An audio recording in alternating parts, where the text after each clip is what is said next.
আইনগত যে অধিকার ব্যাংকের উপর সেটা যাতে ফেরত পায়। তবে এই জিনিসটা আপনাদেরকে আশ্বস্ত করতে চাই, কোনো অবস্থাতে কোনো দুষ্কৃতিকারী, টাকা লুণ্ঠনকারী, যারা টাকা লুণ্ঠন করে দেশের সম্পদ বিদেশে পাচার করেছে, তাদেরকে কোনো অবস্থাতে বাংলাদেশের মাটিতে বিচারের আওতায় বাইরে থাকবে এই ভাবনা যারা করে, এই সমস্ত গুজব যারা ছড়ায়, তারা সত্যিকার অর্থে দেশের বিপক্ষে কাজ করছে।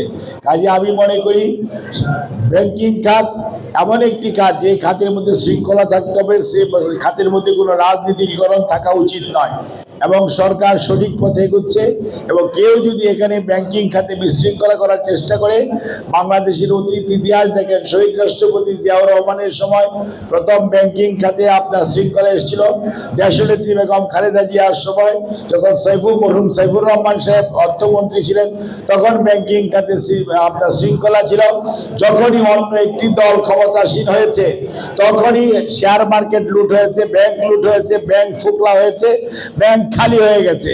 এবং এখন সেই দায় টানতে হচ্ছে বাংলাদেশের মানুষের। 30 লক্ষ কোটি টাকা লোন নিয়ে আপনি আমরা সবাই 12ই ফেব্রুয়ারিতে দেশে পরিচালনার দায়িত্ব নিয়েছি। কাজেই এই লুটপাটকারী এবং টাকা লুণ্ঠনকারীদের সাথে কোনো আপোষ নাই।